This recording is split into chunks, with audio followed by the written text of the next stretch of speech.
Assalamualaikum warahmatullahi wabarakatuh. Salam hangat dari saya Pade. Semoga teman-teman yang mendengarkan diberikan kesehatan dan rizki yang cukup. Sebelum mulai ceritanya, sempatkan berdoa terlebih dahulu agar terhindar dari gangguan sebelum dan sesudah mendengarkan. Dan tanpa basa-basi lagi, mari kita simak ceritanya. Hujan turun deras membasahi tanah desa Waringin Jati. Kilat sesekali menyambar, menerangi jalan setapak yang sepi. Desa itu tampak seperti desa biasa.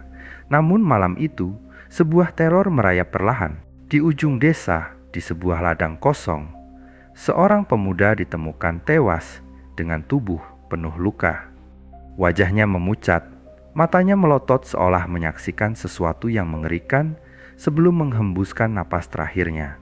Di sekitar tubuhnya ada simbol aneh tergambar dengan darah, lingkaran besar dengan lambang segitiga di tengahnya, dikelilingi oleh tulisan yang tidak dikenali. Astagfirullah. Apalagi ini?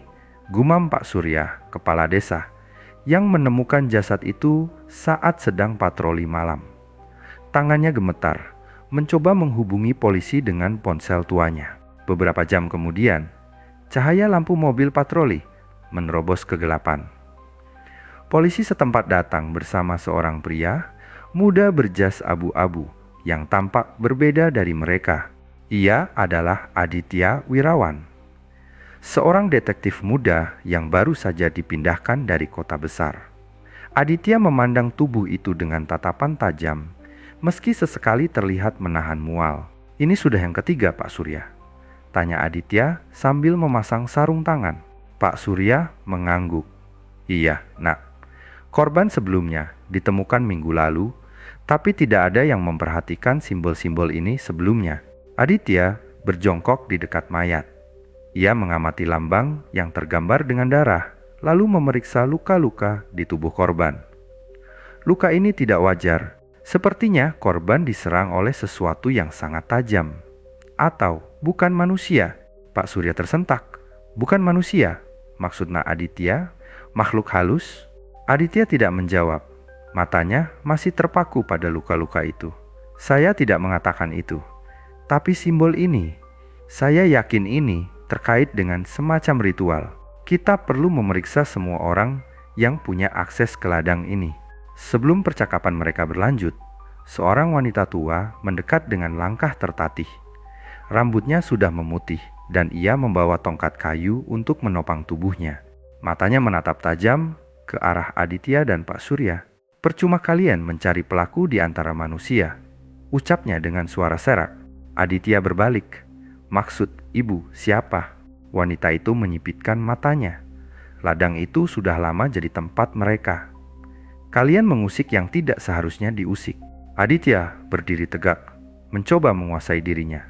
"Ibu, siapa mereka yang ibu maksud?" Wanita tua itu hanya tersenyum tipis sebelum berbalik meninggalkan mereka tanpa menjawab. Pak Surya mendesah berat. "Itu Bu Lasmi, orang tua yang sering dianggap aneh di desa ini. Jangan terlalu didengar, Nak Aditya. Dia suka bicara sembarangan." Aditya tidak menghiraukan peringatan itu. Perasaan aneh menyelimutinya, seperti ada sesuatu yang lebih besar dari sekadar kasus pembunuhan. Ia tahu malam itu adalah awal dari sesuatu yang tidak pernah ia bayangkan sebelumnya. Pagi hari di desa Waringin Jati tidak pernah benar-benar tenang sejak penemuan mayat semalam. Di balai desa, Aditya duduk di ruang kecil yang disulap menjadi pusat penyelidikan sementara. Papan tulis di depannya penuh dengan catatan dan foto-foto korban sebelumnya. Ketiganya adalah pemuda desa berusia antara 20 hingga 30 tahun, tanpa hubungan yang jelas satu sama lain. Pak Surya masuk dengan tergesa-gesa, membawa secangkir kopi dan beberapa dokumen. "Ini catatan para korban, Nak Aditya. Hasil dari pencatatan desa selama beberapa tahun terakhir. Tidak banyak, tapi siapa tahu berguna." Aditya mengambil dokumen itu dan membacanya dengan saksama. "Apakah ada yang tahu aktivitas terakhir mereka sebelum hilang?" Pak Surya menggeleng. "Hanya yang umum-umum. Pergi memancing, pulang dari kebun, atau sekadar nongkrong di warung kopi? Aditya mengernyit. Terlalu acak. Kalau begitu, saya butuh sesuatu yang lebih konkret. Misalnya, apakah ada tempat tertentu di desa ini yang dianggap angker atau terlarang? Pak Surya terdiam sejenak, lalu menatap Aditya dengan ragu. Kalau tempat angker, ada nak. Ladang tempat korban ditemukan itu memang punya cerita buruk. Dulu katanya, ada orang kaya yang suka melakukan ritual aneh di sana. Tapi itu cerita lama. Anak muda sekarang mana percaya begituan. Aditya mencatat informasi itu. Saya akan memeriksanya lagi nanti. Tapi sebelum itu, saya ingin berbicara dengan keluarga korban. Bisa bantu pertemukan saya? Pak Surya mengangguk. Tentu saya antar sekarang. Rumah kecil itu tampak sunyi. Seorang wanita tua dengan wajah layu menyambut mereka. Ia adalah ibu dari korban pertama, Andri. Pemuda yang ditemukan tewas 3 minggu lalu. Maaf mengganggu, Bu. Saya Aditya, detektif yang menangani kasus ini, ucapnya sambil duduk. Wanita itu menatapnya dengan mata sembab. Saya sudah pasrah, Nak. Polisi bilang anak saya dibunuh orang, tapi saya tahu ini lebih dari itu. Aditya mengerutkan kening. Maksud ibu lebih dari itu? Wanita itu menghela napas panjang. Andri sering bicara tentang suara-suara aneh yang dia dengar di malam hari. Suara seperti orang memanggil namanya dari ladang itu. Awalnya saya pikir dia hanya bercanda, tapi sekarang saya rasa itu ada hubungannya dengan apa yang terjadi. Aditya mencatat semua itu, lalu bertanya lagi. Apakah Andri pernah bicara tentang sesuatu yang aneh lainnya? Misalnya, sesuatu yang dia lihat. Wanita itu menggeleng, tetapi matanya berkaca-kaca. Tidak, Nak. Tapi malam sebelum dia ditemukan, saya ingat dia sangat gelisah. Dia bilang merasa seperti diikuti. Tapi saya tidak tahu oleh siapa atau apa. Aditya merasa ada benang merah yang mulai terhubung. Terima kasih, Bu. Ini sangat membantu. Malam itu, Aditya memutuskan untuk kembali ke lokasi penemuan mayat bersama seorang anggota polisi lokal bernama Wira. Mereka membawa lampu senter dan perlengkapan standar. Meskipun suasana di ladang itu jauh dari nyaman, tempat ini memang bikin merinding, Mas, kata Wira, mencoba memecah keheningan. Aditya menyusuri ladang dengan hati-hati. Matanya tertuju pada bekas simbol darah yang sekarang sudah mengering. Ia menyalakan kamera dan memotret lingkaran itu. Namun, saat ia memperbesar gambar di layar kamera, ia melihat sesuatu yang tidak biasa. Astaga, ini apa? Gumam Aditya. Di layar, samar-samar tampak bayangan gelap di pinggir lingkaran itu. Namun, saat ia menoleh, tidak ada siapapun di sana. Mas Aditya, ada apa? Tanya Wira yang mulai gugup. Aditya menenangkan dirinya. Tidak ada apa-apa. Lanjutkan pencarian. Namun, suasana semakin mencekam. Angin dingin berhembus kencang, membuat dedaunan bergemerisik. Dari kejauhan, terdengar suara samar seperti orang tertawa kecil.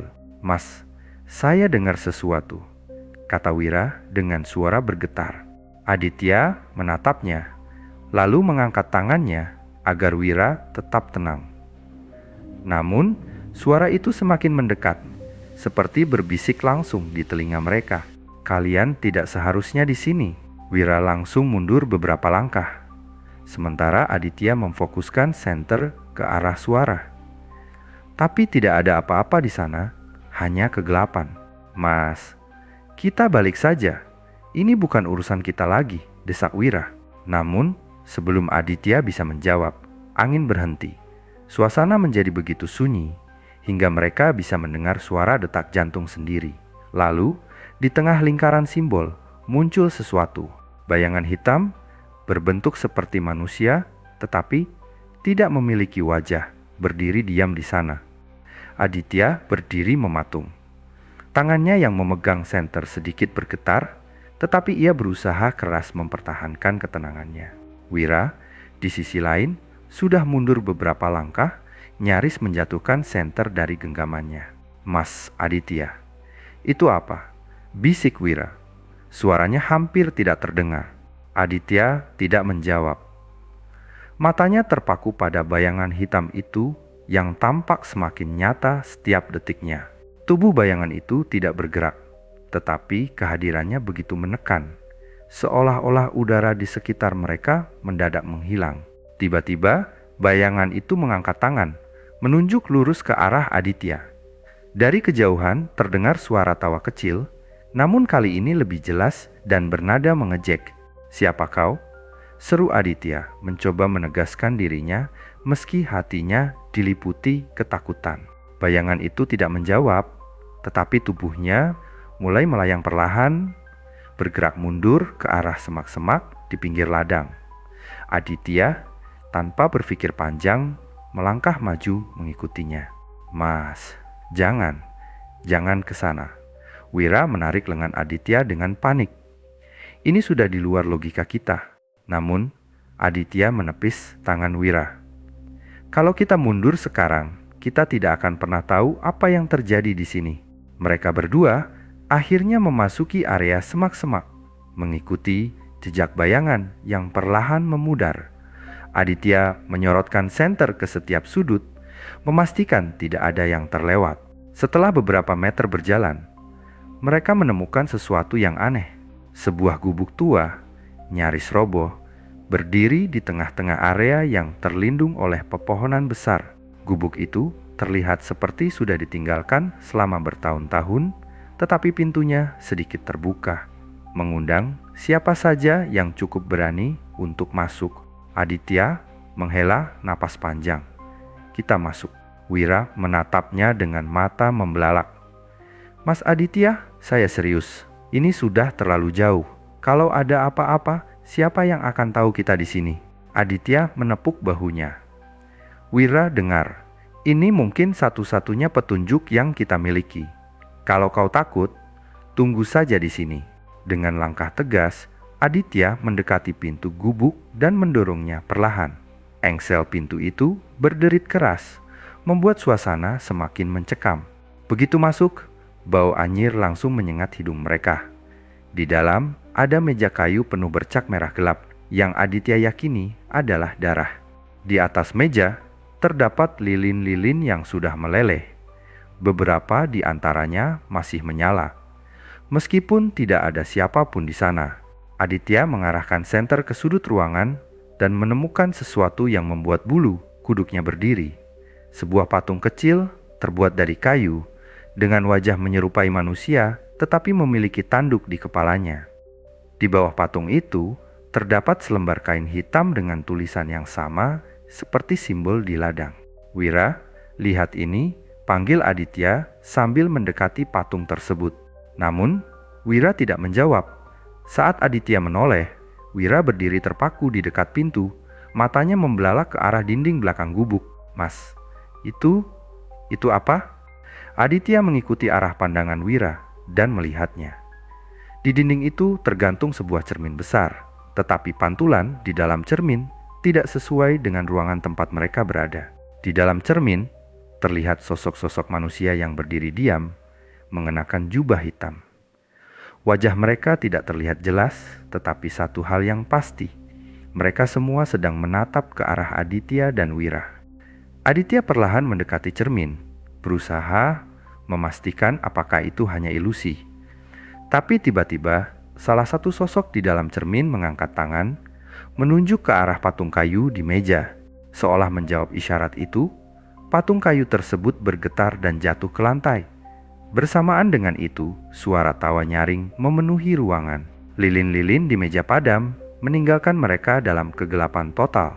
Mereka berdua berlari keluar dengan napas tersengal-sengal. Wira nyaris tersandung akar pohon, tetapi berhasil menyeimbangkan dirinya. "Mas Aditya, kita harus lapor ke atasan sekarang juga. Ini bukan hanya pembunuhan biasa, ini lebih dari itu." Aditya terdiam sejenak, mencoba mengendalikan detak jantungnya. "Kita akan lapor, tapi sebelum itu, aku perlu memeriksa tulisan di kain hitam tadi. Ini mungkin kunci untuk mengungkap siapa di balik semua ini." "Mas, kau serius? Setelah apa yang barusan terjadi, Kau masih mau kembali? Aditya menatap Wira dengan tegas. Aku tidak bisa meninggalkan kasus ini begitu saja. Kalau kita tidak menyelesaikannya, tidak ada yang akan melakukannya. Wira menghela napas berat, tetapi akhirnya mengangguk. Baiklah, tapi kita harus berhati-hati. Saya tidak mau jadi korban berikutnya.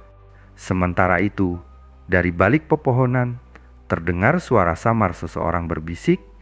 Mereka tahu terlalu banyak. Pagi datang dengan lambat, seolah enggan menyinari desa Waringin Jati yang kini penuh kecemasan. Aditya dan Wira kembali ke balai desa dengan wajah lelah, membawa kain hitam bertuliskan simbol aneh yang mereka temukan di gubuk. Pak Surya, yang sudah menunggu sejak subuh, langsung menghampiri mereka. Nah Aditya, bagaimana? Ada petunjuk baru? Tanyanya penuh harap. Aditya meletakkan kain hitam itu di atas meja. Kami menemukan ini di sebuah gubuk tua di dekat ladang. Ada yang tahu arti simbol ini? Pak Surya memandangi kain itu dengan wajah tegang. Ini seperti mantra. Dulu almarhum kakek saya pernah bilang, ada kelompok tertentu di desa ini yang menggunakan simbol seperti ini untuk memanggil sesuatu. Tapi itu cerita lama. Tidak ada yang tahu pasti apakah benar terjadi. Aditya menatap Pak Surya dengan serius. Kelompok? Apa maksud Bapak? Pak Surya menghela napas panjang. Mereka disebut kelompok malam duka. Konon, mereka adalah orang-orang yang bersekutu dengan kekuatan gelap untuk mendapatkan kekayaan. Tapi itu cerita yang sudah hampir dilupakan. Kalau benar mereka masih ada. Kalimatnya terputus. Suara langkah tergesa-gesa terdengar dari luar balai desa. Seorang pemuda masuk dengan wajah panik. Pak Surya, ada yang aneh di rumah Bu Siti. Katanya dia mendengar suara tangisan di tengah malam dan sekarang dia tidak bisa keluar dari rumahnya. Aditya, Wira, dan Pak Surya segera menuju rumah Bu Siti yang terletak di pinggir desa. Rumah itu kecil, dikelilingi oleh kebun singkong yang rimbun. Saat mereka tiba, suasana terasa aneh. Pintu rumah tertutup rapat, tetapi dari dalam terdengar suara isakan yang memilukan. Bu Siti, ini saya Pak Surya. Apa yang terjadi? Panggil Pak Surya sambil mengetuk pintu. Tidak ada jawaban. Namun, suara tangisan itu semakin keras, seperti memenuhi udara di sekitar mereka. Biarkan saya coba, kata Aditya. Ia meraih gagang pintu, tetapi pintu itu terasa dingin seperti es. Meskipun matahari sudah mulai meninggi, dengan sekuat tenaga, ia mendorong pintu hingga terbuka. Di dalam, Bu Siti terduduk di lantai dengan wajah pucat. Tangannya memeluk lutut dan matanya kosong, seolah-olah melihat sesuatu yang tidak terlihat oleh orang lain. Bu Siti, apa yang terjadi? Tanya Aditya dengan lembut. Wanita tua itu mendongak perlahan. Bibirnya bergetar. Tetapi tidak ada kata-kata yang keluar. Tiba-tiba ia mengarahkan jarinya ke sudut ruangan. Aditya mengikuti arah jarinya dan menemukan sesuatu yang membuat darahnya berdesir. Di sudut ruangan ada boneka kayu kecil mirip dengan patung yang mereka temukan di gubuk. Namun boneka ini lebih menyeramkan. Mulutnya terbuka dan di dalamnya terdapat benda kecil yang menyerupai gigi manusia. Ini dari mana boneka ini? Tanya Aditya. Bu Siti akhirnya berbicara. Suaranya hampir seperti bisikan. Semalam saya mendengar suara mengetuk di jendela. Saat saya keluar, boneka ini ada di depan pintu. Saya tidak berani menyentuhnya. Tapi sejak itu suara tangisan mulai terdengar, seperti ada yang memanggil saya dari luar. Aditya mengamati boneka itu dengan hati-hati. Ia tahu ini bukan kebetulan. Ada yang sengaja meninggalkan benda ini di sini. Di balai desa, Aditya memeriksa boneka itu lebih saksama. Di bagian bawahnya ada ukiran kecil dengan simbol yang sama seperti di kain hitam. Wira yang masih terlihat gugup berkata, "Mas Aditya, ini jelas bukan kasus biasa. Saya rasa kita harus panggil tim khusus untuk menangani ini." Namun Aditya menggeleng. "Tidak, Jika benar ini ada hubungannya dengan kelompok malam duka, mereka pasti akan semakin hati-hati. Kalau tahu ada pihak luar yang terlibat, kita harus menyelidiki ini sendiri untuk sementara waktu.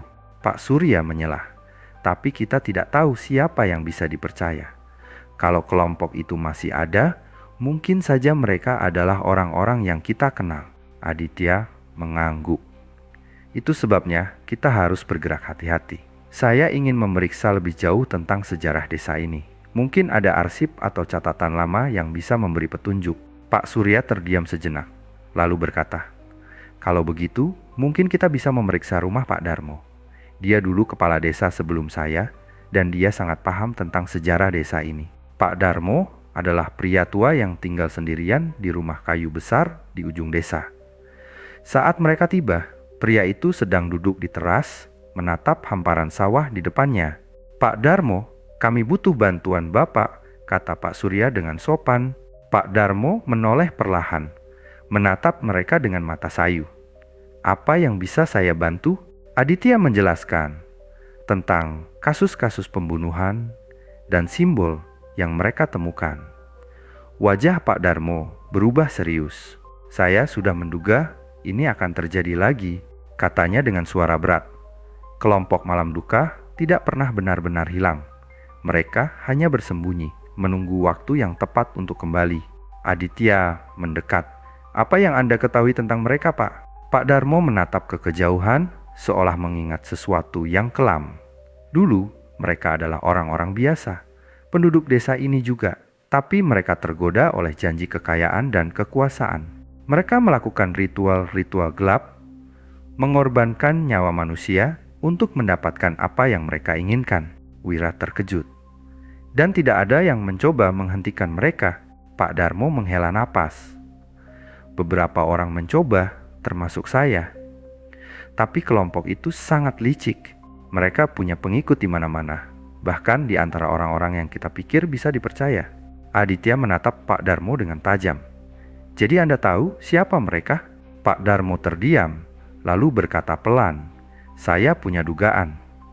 Tapi untuk memastikan, Anda harus mencari sendiri. Mulailah dengan salah satu keluarga terkaya di desa ini, keluarga Gunarto." Aditya dan Wira berdiri di depan gerbang besar rumah keluarga Gunarto. Rumah megah itu tampak mencolok di tengah desa yang sederhana, dengan pagar besi tinggi dan taman yang terawat rapi. Semua ini jelas menunjukkan kekayaan luar biasa yang tidak lazim bagi desa kecil seperti Waringin Jati. "Mas Aditya, apa kita benar-benar harus ke sini? Kalau mereka memang terlibat, ini seperti berjalan ke kandang harimau," kata Wira sambil melirik gerbang besar yang tertutup rapat.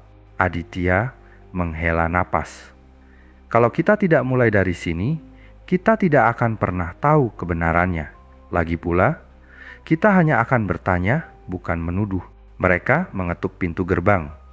Tidak lama kemudian, seorang pria tua dengan pakaian rapi muncul dari dalam, membuka pintu kecil di sisi gerbang. "Selamat pagi. Ada yang bisa saya bantu?"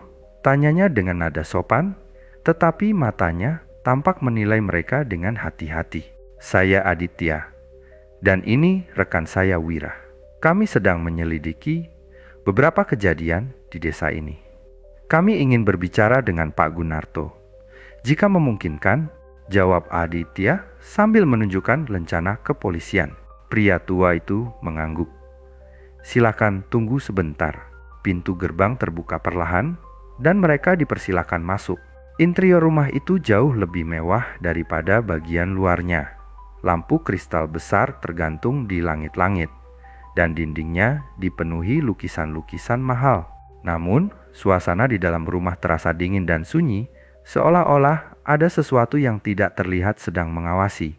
Mereka dibawa ke ruang tamu, tempat seorang pria parubaya dengan rambut yang sudah mulai memutih duduk di kursi besar.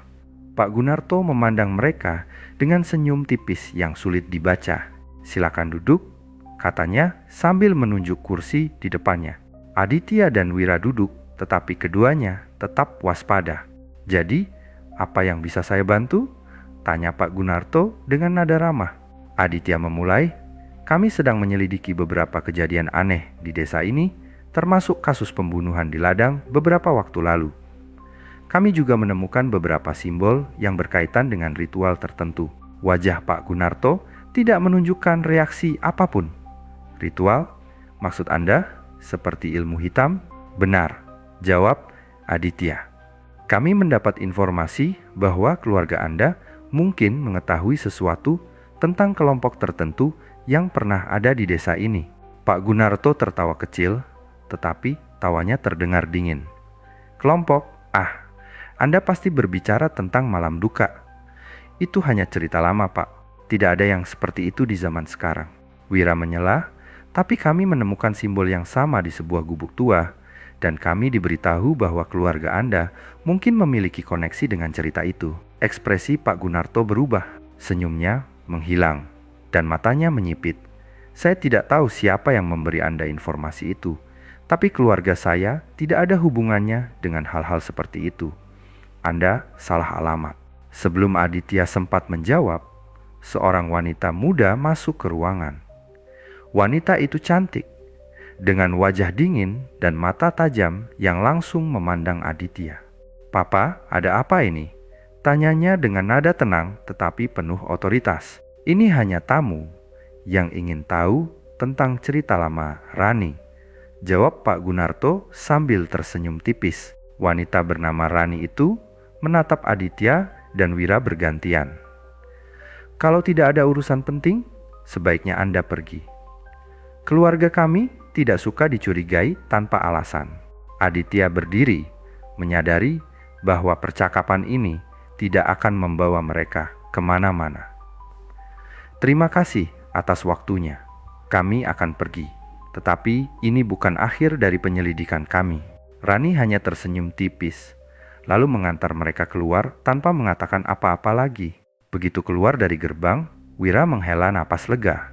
"Mas Aditya, mereka jelas menyembunyikan sesuatu.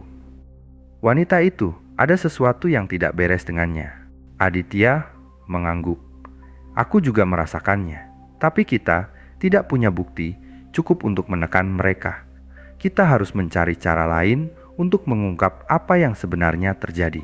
Malam itu, Aditya memeriksa kembali kain hitam dan catatan yang mereka temukan. Simbol-simbol itu tampak familiar, tetapi ia belum bisa menghubungkannya dengan apapun. Sementara itu, Wira tertidur di kursi, terlalu lelah untuk melanjutkan penyelidikan. Namun, sekitar tengah malam, Aditya mendengar suara langkah di luar balai desa. Ia segera mengambil senter dan membuka pintu, tetapi tidak menemukan siapapun di sana. "Mas Aditya, ada apa?" tanya Wira yang terbangun karena suara pintu. "Ada yang mengintai kita," jawab Aditya sambil mengarahkan senter ke sekitar halaman. Tiba-tiba, ia melihat sesuatu bergerak di kejauhan. Sosok itu berdiri di dekat ladang, menatap mereka dengan mata merah menyala. Aditya dan Wira langsung mengejar, tetapi sosok itu bergerak terlalu cepat dan menghilang di balik pepohonan. Pagi harinya, Aditya memutuskan untuk kembali ke rumah Pak Darmo. Ia ingin memastikan apakah ada petunjuk tambahan yang bisa mereka gunakan. Namun, saat tiba di rumah Pak Darmo, mereka menemukan pintu rumah terbuka lebar. Di dalam, Pak Darmo tergeletak di lantai, tak bernyawa, dengan luka di lehernya yang tampak seperti bekas cakaran. Di dinding tertulis dengan darah, "Berhenti mencari atau kalian berikutnya." Kematian Pak Darmo mengejutkan seluruh desa. Pagi itu, warga berkerumun di sekitar rumahnya, membicarakan tragedi yang baru saja terjadi. Aditya dan Wira berdiri di luar rumah, menunggu tim forensik datang untuk memeriksa lokasi. "Aku tidak percaya ini terjadi, Mas," kata Wira dengan wajah muram. "Baru saja kita bicara dengan beliau kemarin dan sekarang." Aditya mengangguk, tetapi matanya tetap fokus pada jejak-jejak yang tertinggal di tanah. Ada bekas kaki yang tidak wajar di dekat pintu, seperti tapak binatang besar dengan cakar tajam. "Ini bukan pembunuhan biasa," gumam Aditya sambil jongkok, memeriksa bekas tapak itu lebih dekat. "Lihat ini, Wira. Ini bukan jejak manusia." Wira menelan ludah, merasa bulu kuduknya meremang. Kalau bukan manusia, apa maksudnya? Apa kita benar-benar sedang menghadapi sesuatu yang bukan dari dunia ini? Setelah tim forensik datang, Aditya dan Wira kembali ke balai desa untuk memikirkan langkah berikutnya. Mereka tahu mereka harus lebih berhati-hati, tetapi waktu terus berjalan dan ancaman semakin nyata. Aditya mengeluarkan catatan yang ia temukan di gubuk tua tempo hari. Ia mulai menggambar ulang simbol-simbol yang tertera di kain hitam, mencoba mencari pola atau petunjuk baru. Apa mungkin ini semacam peringatan? Tanya Wira melihat Aditya berkonsentrasi. Lebih dari itu, jawab Aditya. Aku pikir ini adalah bagian dari ritual yang lebih besar. Setiap simbol memiliki arti, dan jika kita bisa memecahkannya, mungkin kita bisa memahami tujuan mereka. Wira menghela napas. Tapi kita butuh bantuan, Mas. Kita tidak mungkin menghadapi ini sendirian. Aditya berpikir sejenak, lalu mengeluarkan ponselnya. Ia menelepon seorang kenalan lama, seorang ahli okultisme bernama Farhan. Farhan tiba di balai desa menjelang malam. Pria berusia awal 40-an itu memiliki penampilan yang sederhana, tetapi matanya tajam dan penuh pengalaman. Aku dengar dari teleponmu, kalian sedang berurusan dengan sesuatu yang tidak biasa, kata Farhan sambil duduk di kursi kayu yang reyot. Aditya memberikan kain hitam dan simbol-simbol yang telah ia salin kepada Farhan. Kami menemukan ini di sebuah gubuk tua, dan sekarang ada pembunuhan yang mungkin terkait dengan ini. Farhan mempelajari simbol-simbol itu dengan cermat. Ini adalah lambang pengorbanan.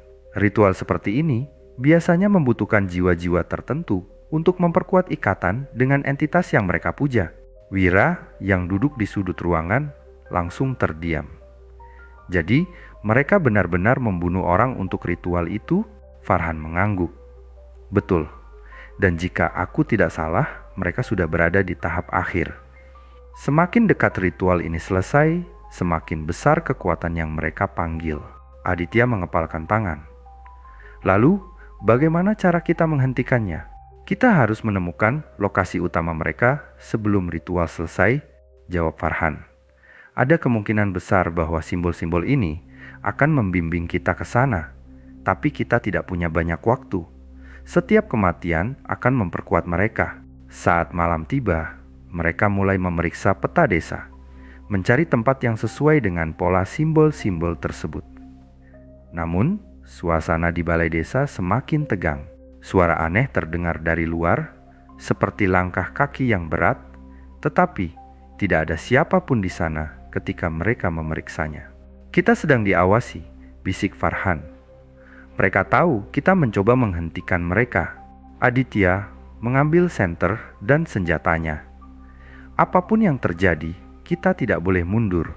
Tiba-tiba, pintu balai desa terbuka dengan keras. Angin dingin menerobos masuk, membawa aroma anyir yang membuat Wira mual. Di luar, samar-samar terlihat bayangan besar dengan mata merah menyala. Farhan segera mengeluarkan sesuatu dari tasnya, sebuah botol kecil berisi cairan bening. Ia menyemprotkannya ke pintu dan suara raungan keras terdengar seolah-olah sesuatu terbakar. Itu hanya peringatan, kata Farhan. Mereka tidak akan menyerang langsung, tapi kita harus bergerak sekarang. Dengan petunjuk dari simbol-simbol tersebut, mereka akhirnya menyadari bahwa lokasi utama ritual berada di tengah hutan, di sebuah gua yang tersembunyi. Aditya, Wira, dan Farhan segera bersiap. Mereka membawa peralatan seadanya, termasuk senjata dan beberapa benda perlindungan yang diberikan Farhan. Ini bukan hanya tentang menghentikan ritual, kata Farhan saat mereka berjalan menuju hutan. Kita juga harus memastikan tidak ada lagi yang berani melanjutkan apa yang mereka mulai. Aditya mengangguk, tetapi pikirannya tetap waspada. Ia tahu bahwa apapun yang menunggu mereka di sana tidak akan mudah untuk dihadapi. Mereka tiba di mulut gua tepat tengah malam. Cahaya bulan menerangi pintu masuknya yang besar, tetapi dari dalam gua terdengar suara nyanyian yang aneh dan mengerikan. Ini dia, bisik Farhan.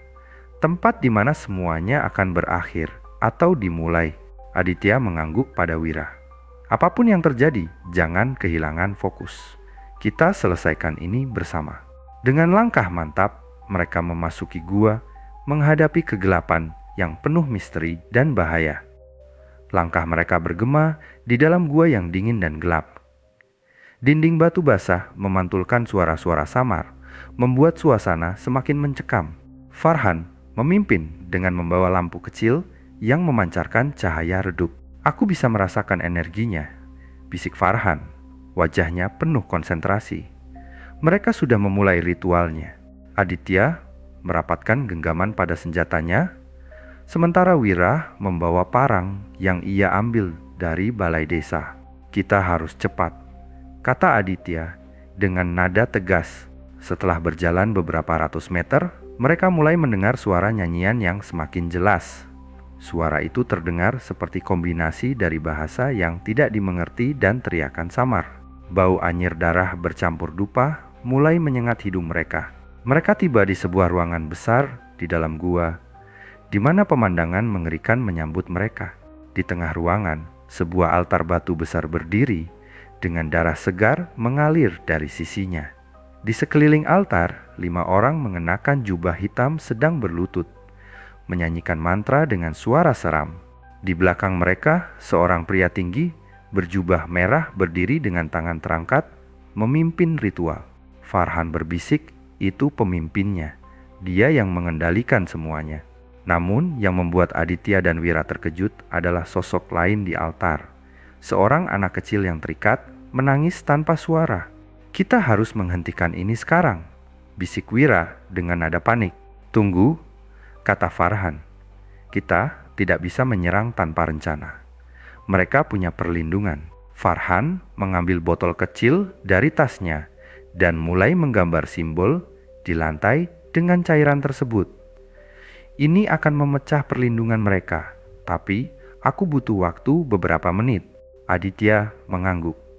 "Kami akan melindungimu."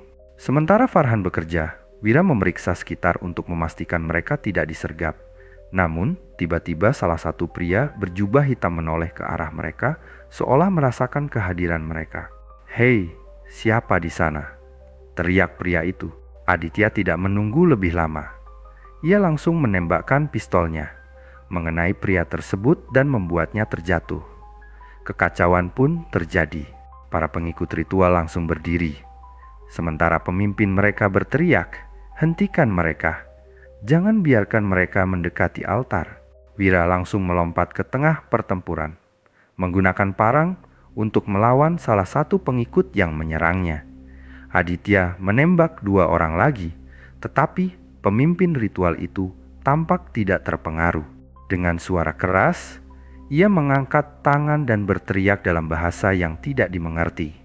Tiba-tiba, angin kencang berhembus dari dalam gua, memadamkan sebagian cahaya mereka. Farhan tetap fokus menyelesaikan simbolnya, meskipun keringat dingin mengalir di wajahnya. "Sedikit lagi," serunya. Aditya dan Wira berusaha melindungi Farhan, tetapi situasinya semakin sulit. Salah satu pengikut ritual berhasil melukai Wira di lengan, membuatnya kehilangan keseimbangan. Namun, sebelum pengikut itu sempat menyerang lagi, Aditya menembaknya tepat di dada. Pemimpin ritual itu tertawa keras. Suaranya menggema di seluruh gua. "Kalian pikir bisa menghentikan aku? Kekuatan ini sudah menjadi milikku." Aditya menatapnya tajam.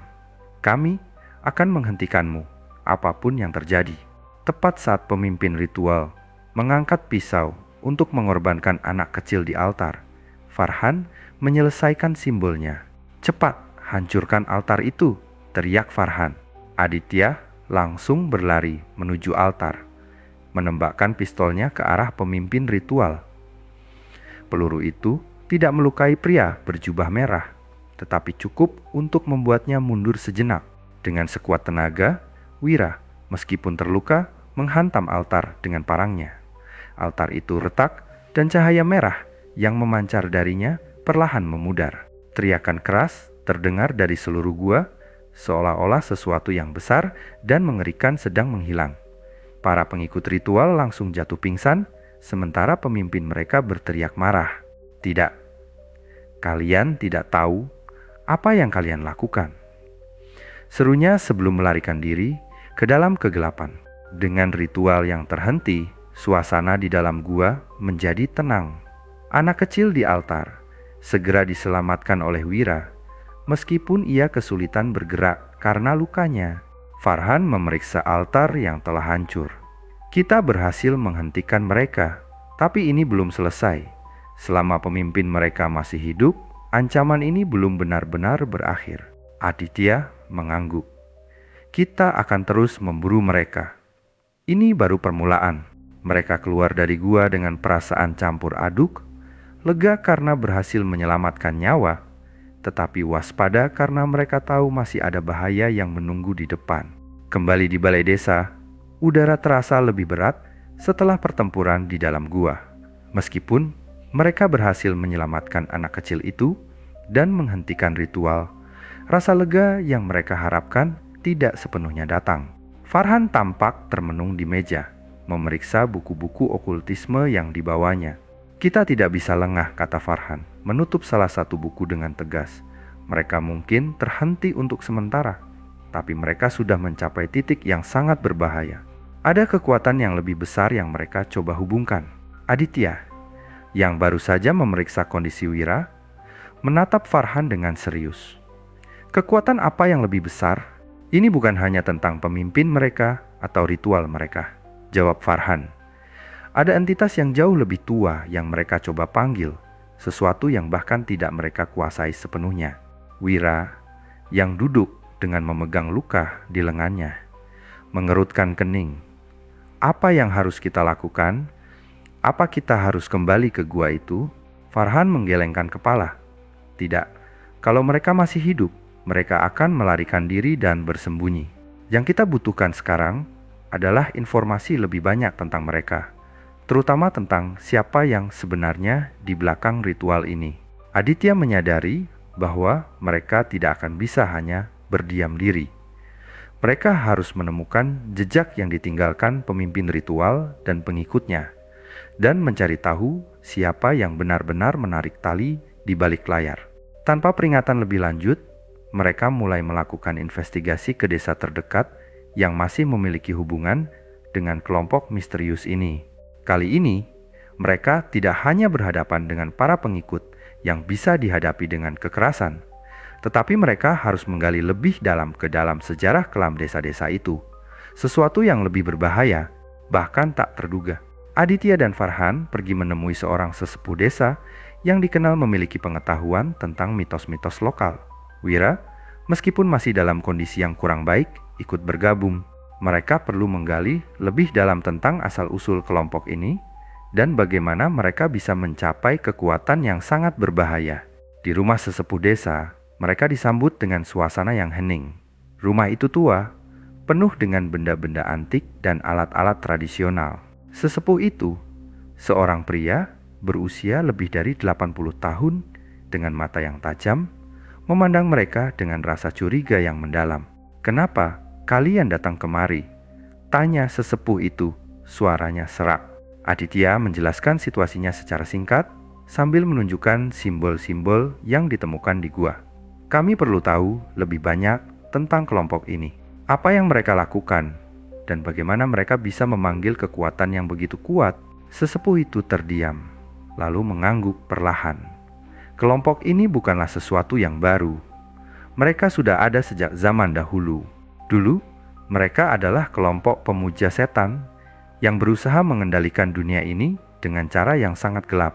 Ritual-ritual seperti itu memang dapat membangkitkan kekuatan, tetapi pada akhirnya mereka akan dipermainkan oleh kekuatan itu sendiri. Wira mendekat tertarik. Apa yang mereka inginkan? Yang mereka inginkan adalah kebebasan dari belenggu yang mereka buat sendiri. Mereka tidak tahu betapa berbahayanya jalan yang mereka pilih. Mereka membangkitkan sesuatu yang lebih tua, lebih gelap. Mereka ingin memanfaatkan kekuatan itu, tetapi mereka akan kehilangan kendali.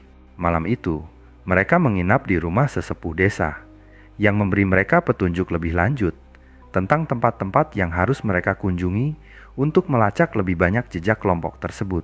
Sesepuh itu memberi mereka peta yang menunjukkan lokasi-lokasi yang kemungkinan besar masih digunakan oleh kelompok itu untuk melakukan ritual-ritual gelap. Aditya merasa ada sesuatu yang lebih besar sedang bersembunyi di balik semua ini, dan mereka harus bergerak cepat. Jika apa yang dikatakan sesepuh itu benar, kita tidak bisa memberi mereka waktu. Kita harus bertindak sebelum mereka sempat menyelesaikan apa yang mereka mulai. Mereka memutuskan untuk berangkat malam itu juga, menuju sebuah tempat terpencil yang menurut sesepuh itu pernah menjadi pusat dari banyak ritual yang gagal. Di tengah hutan, di antara kabut yang turun tebal, mereka menemukan sebuah kuil tua yang terlupakan, tertutup semak-semak tebal dan batu-batu besar. Kuil itu sepi, tetapi suasana di sekitarnya terasa aneh, seolah-olah ada sesuatu yang memonitor setiap langkah mereka. Farhan memimpin, memeriksa dengan cermat setiap sudut kuil itu. Ini tempat yang sering mereka gunakan. Kekuatan yang ada di sini tidak bisa dianggap enteng. Tiba-tiba, Aditya merasakan sensasi dingin merambat di kulitnya. Ia menoleh, melihat Wira yang berdiri terdiam di depan pintu kuil. "Wira?"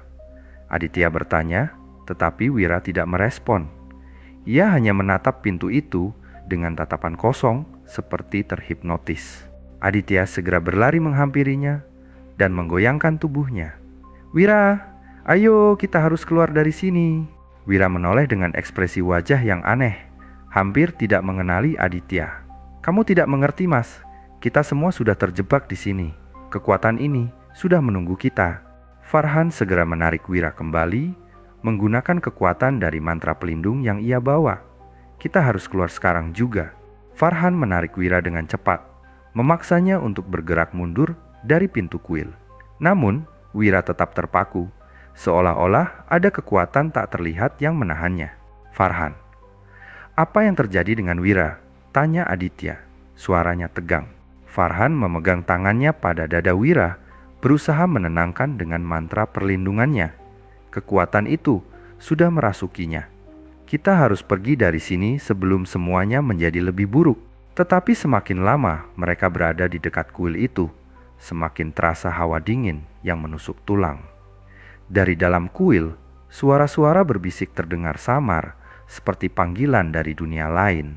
Farhan bisa merasakannya. Sesuatu yang sangat kuat sedang terbangun di tempat ini.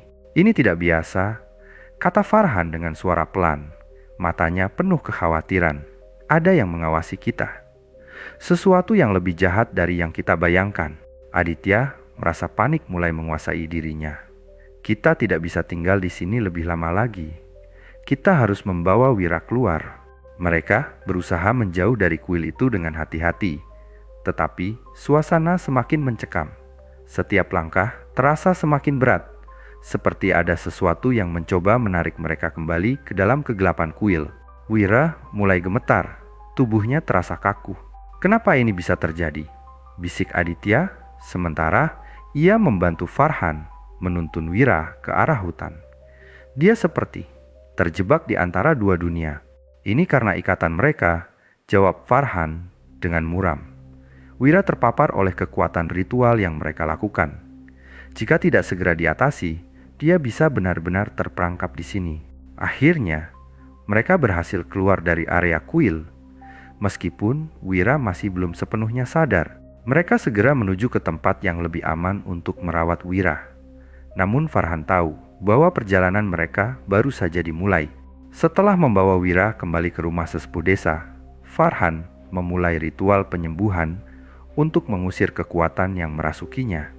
Tetapi itu bukan hal yang mudah. Farhan perlu mencari lebih banyak informasi dan mempersiapkan diri untuk melawan kekuatan yang lebih besar lagi.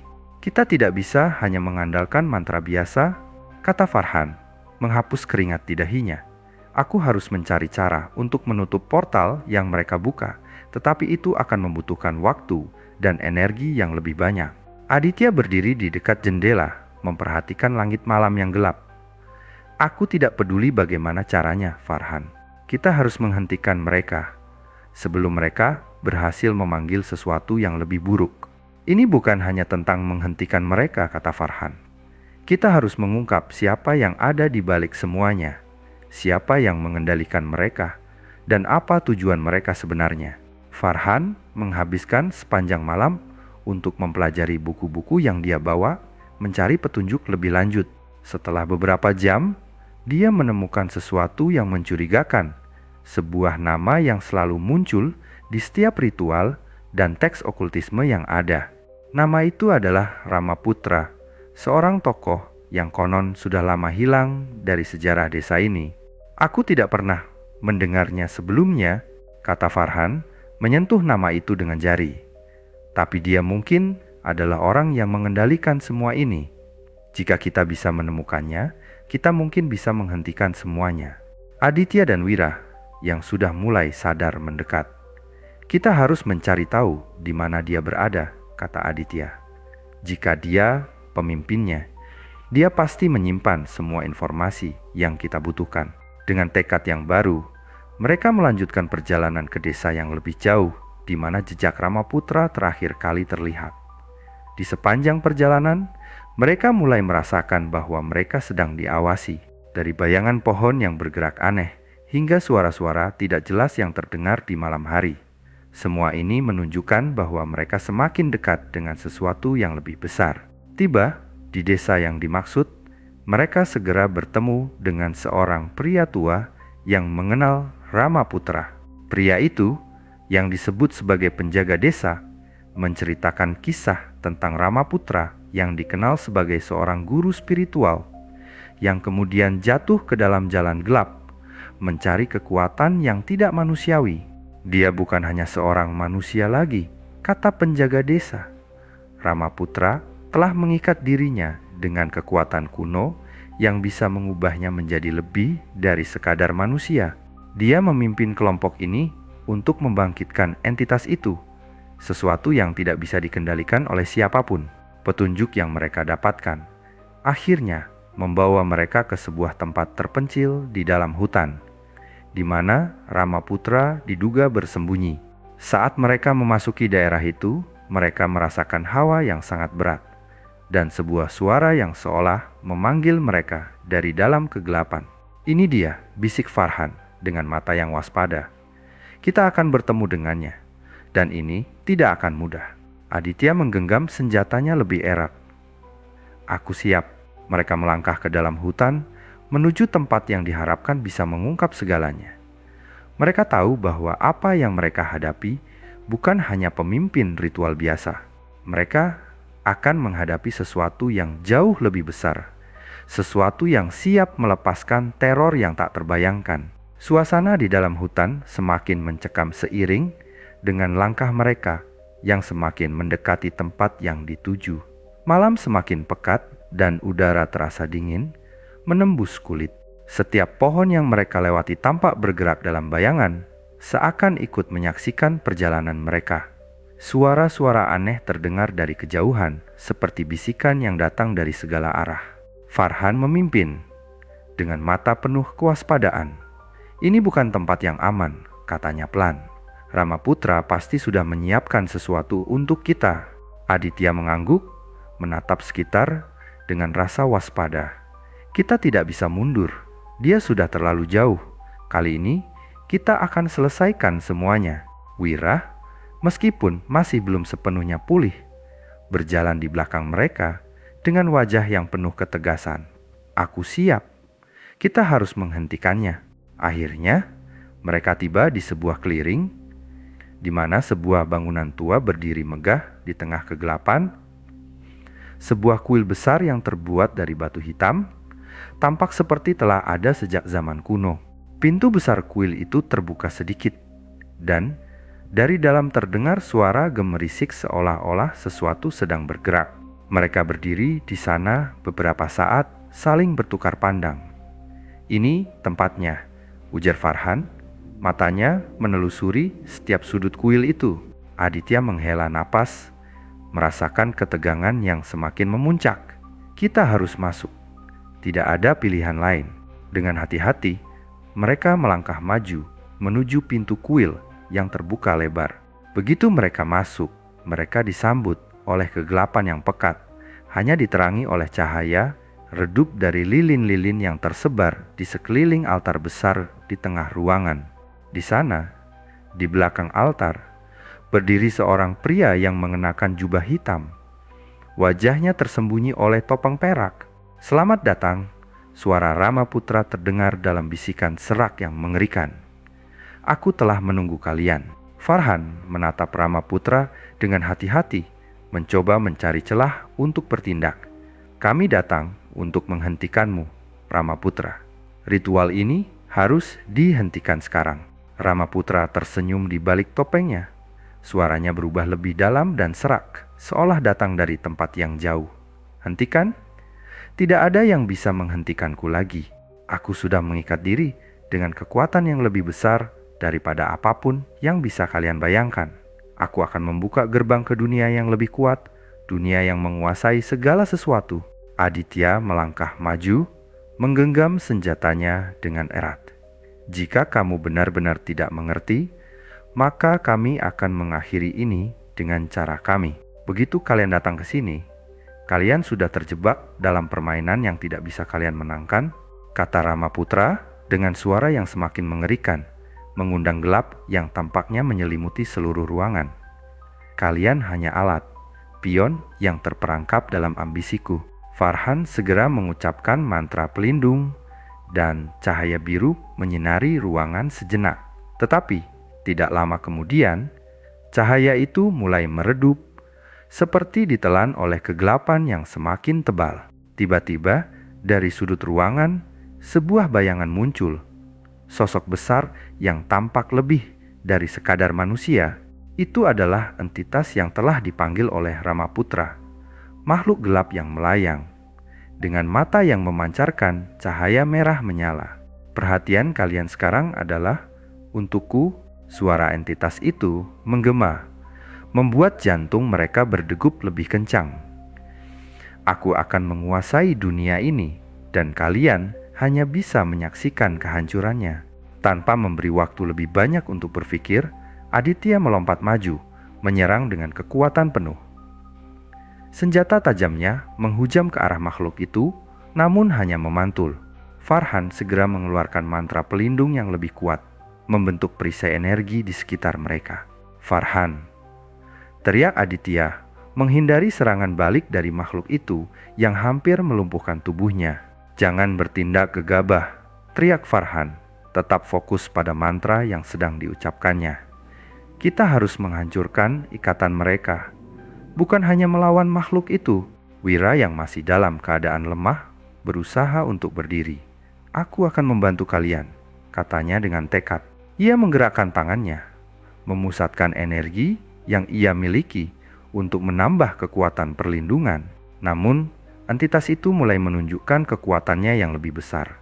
Gelombang energi gelap menyebar, merobek-robek lantai kuil dan mengirimkan getaran ke seluruh tubuh mereka. Mereka terhuyung-huyung, hampir jatuh. Tetapi mereka tidak menyerah.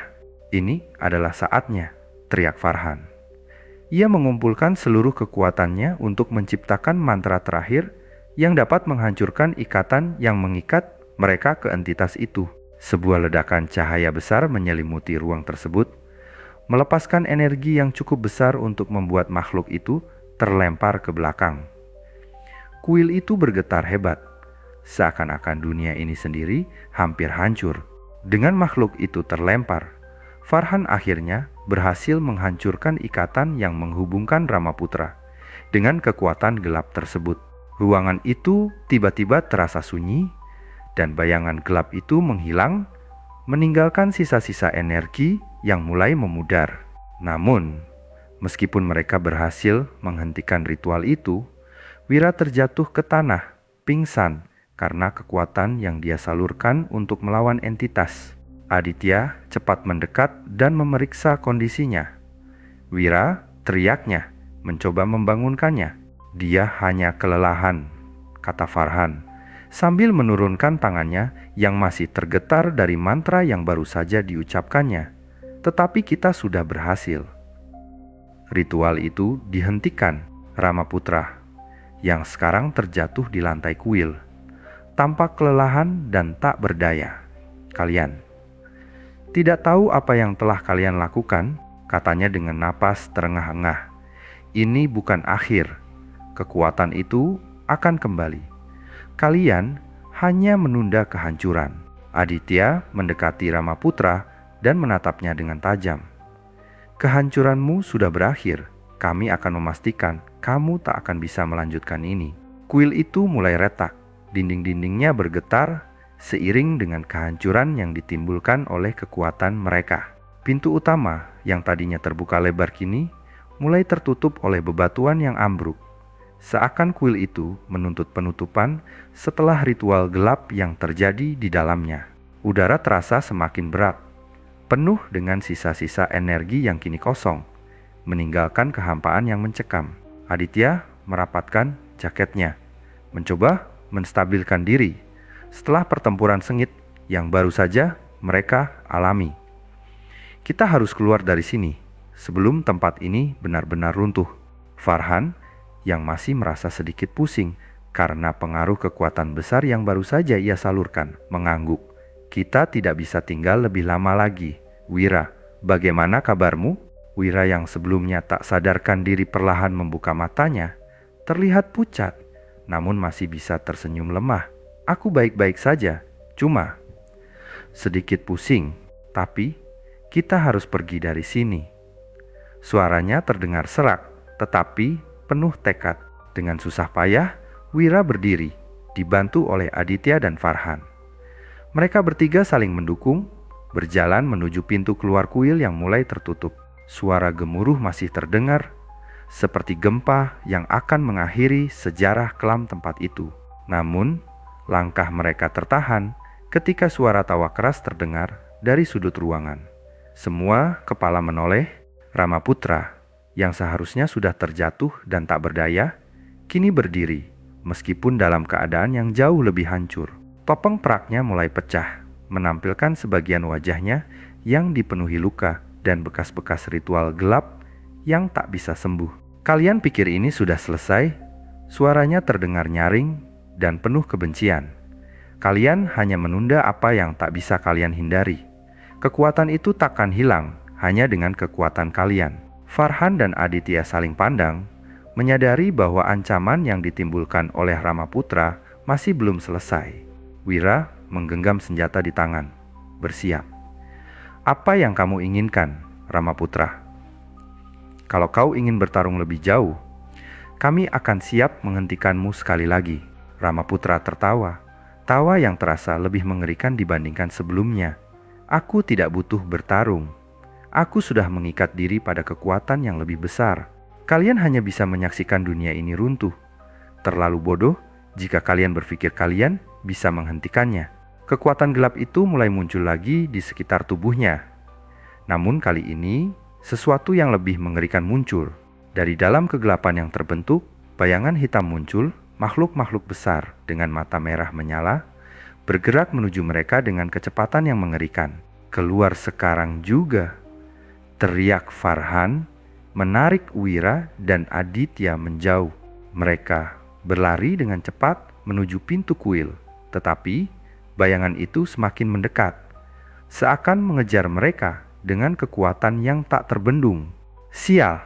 Aditya menggeram, mengambil langkah 1000. Mereka berlari keluar kuil yang semakin hancur, tetapi makhluk-makhluk itu semakin mendekat. Jangan lari! Ramaputra berteriak dari dalam, suaranya memantul dari dinding-dinding kuil yang runtuh. Kalian tidak akan bisa melarikan diri dari takdir kalian. Langkah kaki mereka terasa berat. Bahkan meskipun mereka telah keluar dari kuil yang hampir runtuh. Wira, meskipun lelah, masih berusaha untuk mempercepat langkahnya. Kita harus menemukan tempat aman, teriaknya. Wajahnya dipenuhi rasa khawatir. Aditya mengangguk, matanya terus waspada. Kita tidak bisa bertahan lama jika terus berlari. Kita harus melawan. Farhan yang berada di depan berhenti sejenak. Ia mengangkat tangannya, memberi isyarat untuk berhenti. Ada jalan keluar di depan. Kita hanya perlu waktu untuk mengalahkan mereka. Tiba-tiba dari arah belakang terdengar suara langkah kaki berat yang semakin mendekat. Bayangan hitam itu, makhluk-makhluk yang telah diciptakan oleh Rama Putra, muncul di antara pepohonan. Mata merah mereka bersinar, tampak seperti predator yang haus darah. "Ayo cepat," teriak Farhan. Mereka berlari lagi, mencoba mencari tempat untuk berlindung. Aditya menoleh, matanya berkedip cepat saat melihat bayangan itu semakin dekat. "Kita harus berbalik," teriaknya. Setelah berlari beberapa ratus meter, mereka menemukan sebuah gua kecil yang bisa mereka gunakan sebagai perlindungan sementara. "Masuk!" Farhan memerintahkan, dan mereka semua bergegas masuk ke dalam gua yang gelap itu. Di dalam gua, suasana menjadi hening. Mereka bersembunyi di dalam kegelapan, mengatur napas mereka yang terengah-engah. Hanya suara detak jantung yang terdengar keras di telinga mereka. "Tapi mereka akan menemukan kita," kata Wira terengah-engah. "Ini belum berakhir," jawab Farhan. "Kita harus menghentikan Rama Putra sebelum semuanya terlambat." Tiba-tiba, suara bisikan halus terdengar dari luar gua, membuat darah mereka merinding. "Kalian hanya menyia-nyiakan waktu. Tak ada yang bisa melawan takdir." Suara Rama Putra bergaung, lebih dekat dari yang mereka kira. Gua itu semakin terasa sempit. Udara semakin berat, membuat setiap tarikan napas menjadi sulit. Di luar, suara langkah kaki makhluk-makhluk gelap semakin terdengar jelas, menggema di dalam gua dengan cara yang menakutkan. Farhan memandang ke sekeliling, mencari cara untuk melawan ancaman yang semakin mendekat. Mereka tidak punya banyak waktu. "Rama Putra pasti sudah tahu kita ada di sini," kata Aditya, memecah kesunyian dengan suara parau. "Kita tidak bisa bersembunyi selamanya." Farhan menatap ke dalam kegelapan gua. "Kita harus bertahan dan cari cara untuk menghentikan kekuatan gelap itu. Jika kita bertempur, kita harus melakukannya dengan cerdik." "Bagaimana?" tanya Wira dengan suara lemah. Kita sudah terluka dan dia memiliki kekuatan yang lebih besar dari kita." Aditya menggenggam senjatanya dengan erat. "Tidak ada pilihan lain. Kita hadapi dia dengan semua yang kita punya." Farhan mengangguk. "Kita tidak bisa terus lari dari kenyataan. Ini pertempuran terakhir." Tiba-tiba, dari luar gua, sebuah bayangan besar muncul. Cahaya matahari yang lemah memantulkan sosok tinggi besar yang bergerak menuju gua mereka. Sosok itu terbungkus dalam kabut gelap dengan mata merah menyala. Satu demi satu, makhluk-makhluk gelap itu mulai melangkah ke dalam gua, menutup jalan keluar yang mereka harapkan.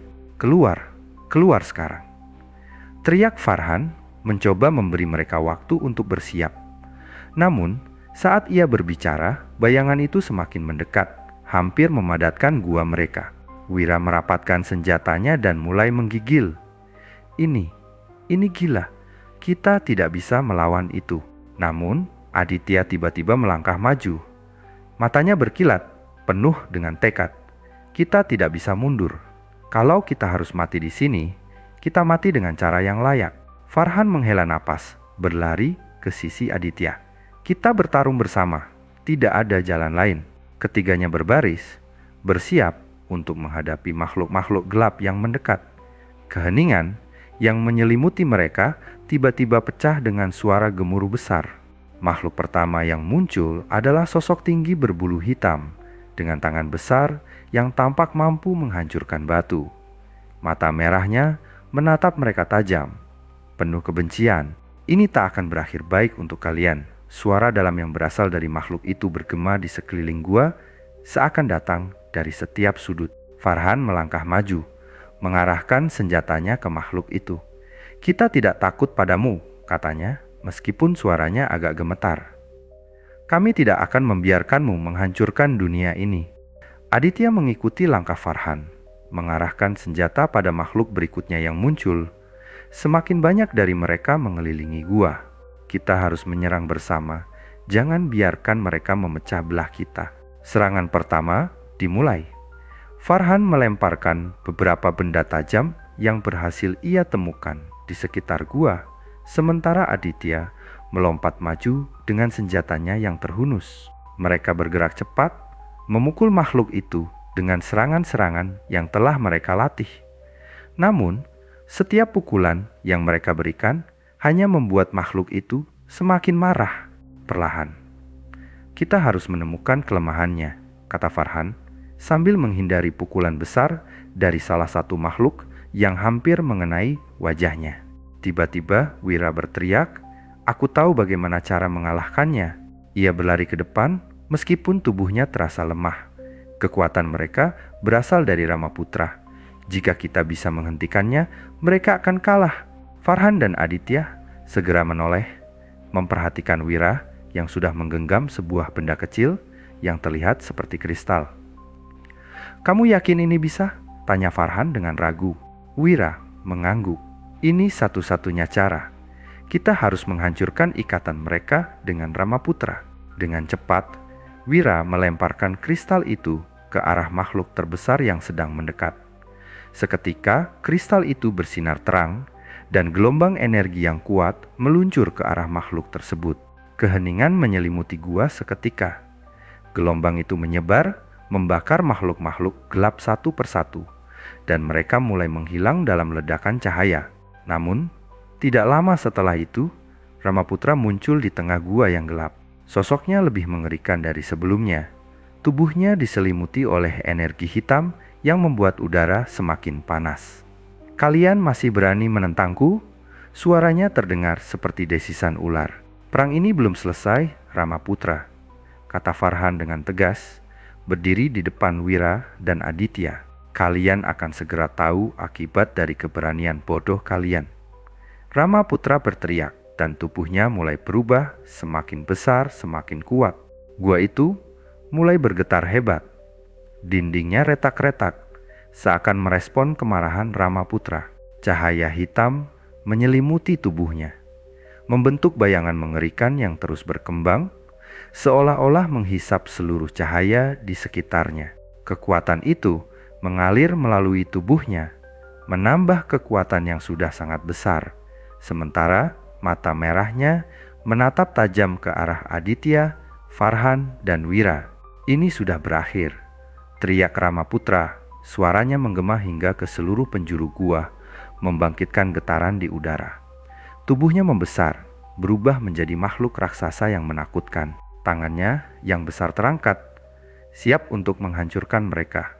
"Berhenti!" seru Farhan, mengangkat senjatanya. "Kami tidak akan mundur. Kami akan menghentikanmu, apapun yang terjadi." Wira, meskipun terengah-engah, menatap Ramaputra dengan penuh tekad. "Kamu tidak akan menang, Ramaputra. Kekuatanmu akan hancur. Kami punya senjata terakhir." Ramaputra tertawa sinis, mata merahnya menyala semakin terang. "Senjata terakhir? Kalian hanya manusia lemah. Aku sudah melewati banyak hal untuk sampai pada titik ini, dan kalian tidak akan bisa menghentikan apa yang sudah aku mulai." Ketiganya mengertakkan gigi. Farhan maju selangkah, lalu melompat ke arah Ramaputra dengan senjata terhunus. Namun, dengan sekali gerakan, Ramaputra menghentakkan tangannya, mengirimkan gelombang kekuatan yang membuat Farhan terlempar ke dinding gua. Ia terhuyung, namun berusaha untuk bangkit. "Farhan!" teriak Aditya, berlari untuk membantunya. Wira segera menyusul, berusaha mencari cara untuk melawan. Ramaputra menginjak tanah, membuat gua itu semakin runtuh. "Kalian hanya akan mempercepat kehancuran kalian sendiri.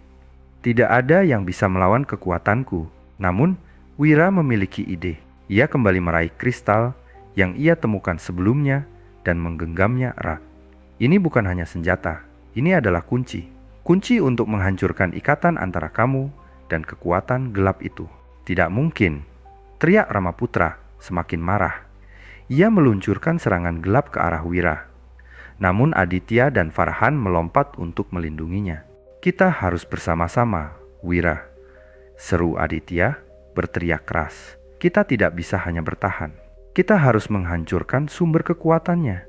Wira, meskipun lelah, berdiri tegak dan mengangkat kristal itu tinggi-tinggi. "Kekuatan ini bukan hanya milik kami, tetapi milik semua yang berani melawan kegelapan." Dengan satu teriakan yang menggetarkan seluruh gua, Kristal itu mulai bersinar lebih terang, mengeluarkan cahaya putih yang sangat kuat. Ramaputra menjerit, seakan cahaya itu menyusup ke dalam tubuhnya, membakar kekuatan gelap yang telah lama ia serap. "Apa yang kamu lakukan?" "Tidak, ini tidak bisa terjadi," teriak Ramaputra. Tubuhnya bergetar hebat. Kekuatan gelap yang mengelilinginya mulai memudar, digantikan oleh cahaya yang semakin menyilaukan. Setiap inci tubuh Ramaputra bergetar, dan akhirnya ia terjatuh. Tubuhnya membusuk dan mengeluarkan asap hitam. Semua makhluk gelap yang telah ia ciptakan juga menghilang dalam semburan cahaya. Akhirnya, setelah beberapa detik yang terasa seperti berabad-abad, semua yang tersisa adalah kehampaan. Ramaputra terbaring di lantai gua, tak bergerak lagi. Kekuatan gelap yang telah ia kendalikan hancur begitu saja. Wira menurunkan kristal, napasnya terengah-engah. Kita berhasil." Farhan dan Aditya berdiri dengan susah payah, melangkah mendekat. "Tapi ini belum selesai. Kita masih harus keluar dari sini sebelum semuanya benar-benar runtuh." Gua itu masih bergetar hebat, dan dinding-dindingnya mulai runtuh lebih cepat. Batu-batu besar berguguran dari langit-langit, menimbulkan suara gemuruh yang mengerikan. Mereka tahu mereka harus segera pergi. "Kita harus lari," seru Aditya. "Sekarang." Mereka berlari, melintasi gua yang semakin hancur. Sementara batu-batu besar jatuh di sekitar mereka. Mereka hampir kehilangan harapan ketika akhirnya melihat cahaya keluar dari gua, sebuah jalan menuju kebebasan. Dalam hitungan detik, mereka berhasil keluar dari gua yang hampir runtuh sepenuhnya. Mereka terengah-engah di luar, di bawah langit yang gelap, namun terasa lebih ringan, tanpa ancaman Ramaputra dan kekuatan gelap yang sebelumnya menguasai mereka. Namun, meskipun pertempuran itu telah selesai, ada sebuah kenyataan yang menggantung. Mereka telah menang, tetapi dunia masih penuh dengan misteri dan bahaya yang tak terungkapkan. Perjalanan mereka belum berakhir. Farhan, Aditya, dan Wira saling memandang, tahu bahwa mereka telah melalui ujian terbesar dalam hidup mereka.